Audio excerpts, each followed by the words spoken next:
C'est bien que tu réfléchisses comme ça de temps en temps, hein. Ouais. Bon, écoutez, présentez-vous déjà. Je suis Franck Yepis, de l'école d'acteurs Côté-Court, que je dirige avec Chris Imberdis. Voilà, je suis réalisateur, producteur, scénariste et comédien depuis 25 ans. Voilà. Pourquoi les élèves viendraient plutôt à Côté-Court qu'ailleurs? Tout simplement parce qu'on a voulu, pendant ces dernières années, développer l'école et vraiment la restructurer autour du cinéma. Côté-Court était une école de théâtre à la base, qui bien évidemment à un moment donné s'est tournée vers le cinéma. Et avec Chris Imberdis, on a voulu vraiment recentraliser l'ensemble autour du cinéma. Et aujourd'hui, on est devenu vraiment l'école spécialisée au niveau du jeu face caméra. Et depuis 4 ans, combien vous avez fait de longs métrages? Alors, la spécificité aussi de l'école, et pour ça, c'est aussi une des raisons pour lesquelles les gens ont envie de venir chez nous, c'est qu'on est la seule école en France à réaliser et produire un long métrage en fin d'année avec nos comédiens. Voilà. Et c'est pas simplement le fait de faire un long métrage et qui va rester en interne et dont les comédiens pourront jouir, si je peux me permettre cette expression. C'est-à-dire que le film sort dans les salles comme n'importe quel film. Voilà. C'est-à-dire que ça commence comme un film d'école et ça devient un vrai film qui a un visa d'exploitation et qui sort dans les salles et ensuite en VOD. Voilà. Et on m'a dit que les films sortaient aussi aux Champs-Élysées, aux publicités Champs-Élysées. C'est vrai ça? Oui, c'est une des salles qui nous suit. Enfin, moi, en tant que distributeur aussi, donc je sors des films on va dire régulièrement. Et effectivement, le Publicis Champs-Élysées nous suit depuis toutes ces années. Voilà, il y a vraiment un rapport d'amitié très fort et de confiance. Et nos films, effectivement, sortent sur les champs, comme ils peuvent sortir dans d'autres salles à Paris et aussi en province. Voilà. Vous êtes un distributeur officiel, c'est-à-dire que... Absolument. Je suis aussi distributeur officiel. D'accord. Voilà. Donc vous êtes à la fois cinéaste, distributeur, prof d'école. Exactement. Et puis comédien aussi. J'aime bien jouer dans les films et partager ces moments avec nos élèves. Voilà, c'est un moment de convivialité que j'aime beaucoup.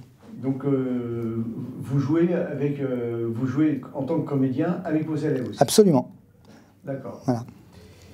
Bon, alors qu'est-ce que vous souhaitez justement transmettre à vos élèves? C'est-à-dire que j'entends par là, quelle philosophie, qu'est-ce que vous aimez faire passer à vos élèves? Ce que j'aime faire passer à nos élèves, tout simplement, voilà, c'est la transmission, c'est le plaisir du jeu. Pour moi, c'est l'essentiel et la base. Car le plaisir est communicatif, en fait. Quand un comédien prend du plaisir à jouer, il transmet ce plaisir au réalisateur ou au metteur en scène qui est en train de le diriger. Voilà. Et si le réalisateur ou le metteur en scène est sensible et réceptif, on va dire, au plaisir que le comédien a à se produire devant lui, eh ben, on imagine qu'ensuite, ce plaisir va se démultiplier au niveau des spectateurs qui verront le film ou qui verront la pièce que le metteur en scène aura montée. Voilà. Un réalisateur est toujours le premier spectateur de son film, en fait. Voilà. Si le réalisateur éprouve du plaisir en regardant un comédien évoluer devant sa caméra, très égoïstement, il va penser que le spectateur aura ce même plaisir, cette même jouissance. Voilà. Et le jeu, au-delà de la technique, bien évidemment, il y a des techniques, c'est pour ça qu'il y a des écoles, c'est le plaisir du jeu. C'est-à-dire qu'un comédien qui a du plaisir à jouer, ça se ressent immédiatement. Un comédien qui va pas jouer, enfin qui va se produire devant la caméra ou sur une scène et qui va peut-être être dans un état second ou qui va faire la gueule, si je peux me permettre, ça va se ressentir. Voilà. Et pour moi, c'est l'essence même du jeu. Voilà. Même si on est dans la scène la plus dramatique qui soit, une scène d'émotion intense, le plaisir doit être là. Le plaisir de pleurer, le plaisir de crier doit se ressentir. Voilà. Et comment vous organisez vos cours?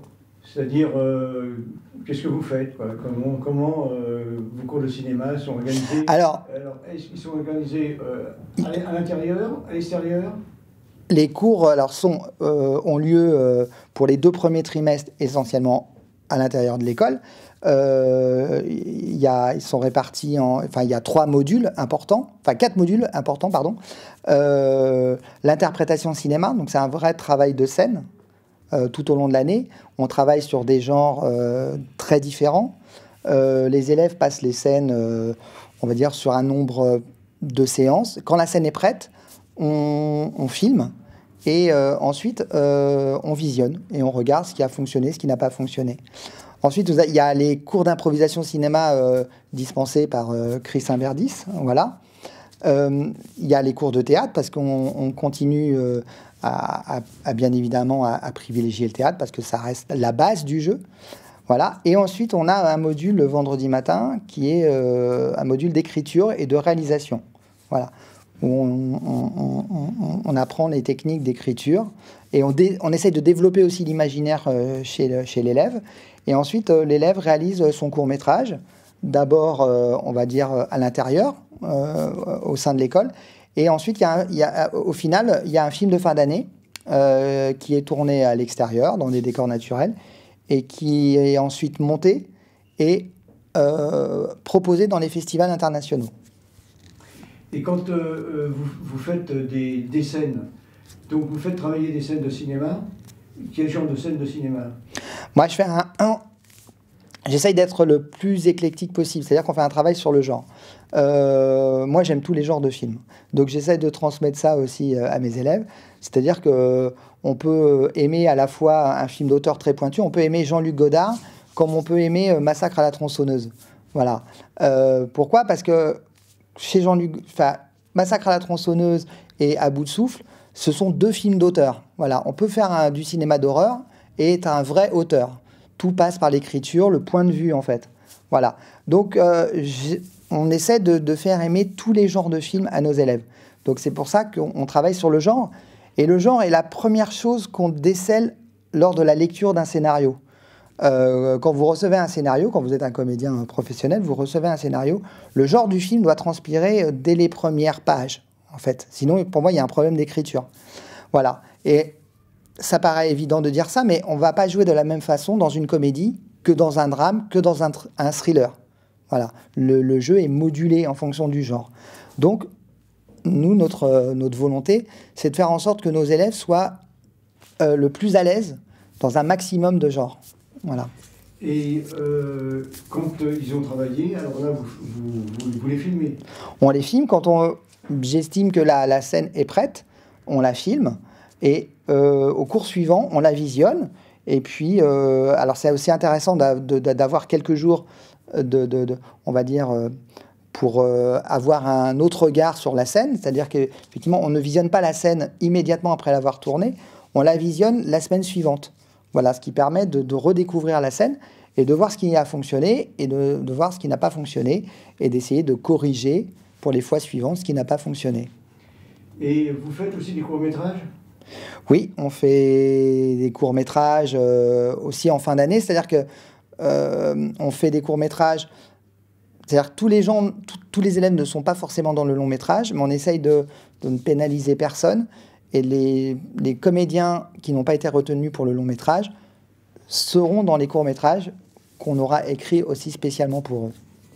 Et ces courts-métrages, ils peuvent s'en servir pour faire une bande démo ou pas? Tout à fait, à partir du moment où le résultat est techniquement et au niveau du jeu est satisfaisant, bien évidemment, ils ont la liberté d'en faire ce qu'ils veulent. Tout à fait. Bon, et est-ce que est-ce qu'en dehors des profs qui sont là à la demeure, c'est-à-dire vous, Christian Gardis et prof de théâtre, vous avez des intervenants? Alors oui, une autre de notre on va dire, de notre, comment dire, de notre, je vais reprendre.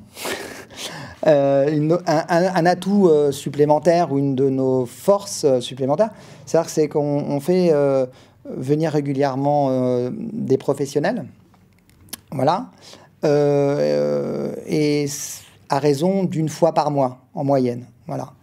On essaye de couvrir un peu tous les corps de métier, c'est-à-dire que ça va du producteur au comédien, en passant par le distributeur, agent, bien évidemment, directeur de casting. Vous pouvez me citer quelques noms?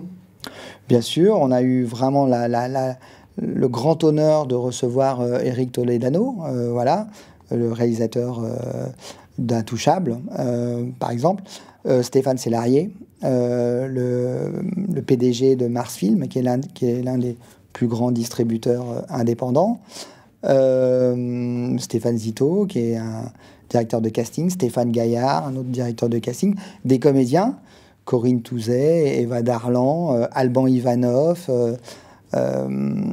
des agents, Gérald Benaïm. Voilà, on essaye d'être des gens qui sont très pointus aussi dans un domaine. Par exemple, Chantal Barois, qui est une comédienne, mais qui est spécialisée dans le doublage. Voilà, on essaye voilà, d'être le plus complet possible. Et alors que certaines écoles, bien évidemment, toutes les écoles font des interventions comme ça, mais nous, on essaie vraiment d'en faire une fois par mois, voire plus. Il nous est arrivé de recevoir 4 personnalités durant un mois, par exemple. Voilà. Bon, c'est très bien. Et que vous avez quelque chose à rajouter? Vive le cinéma. Bon, mais merci.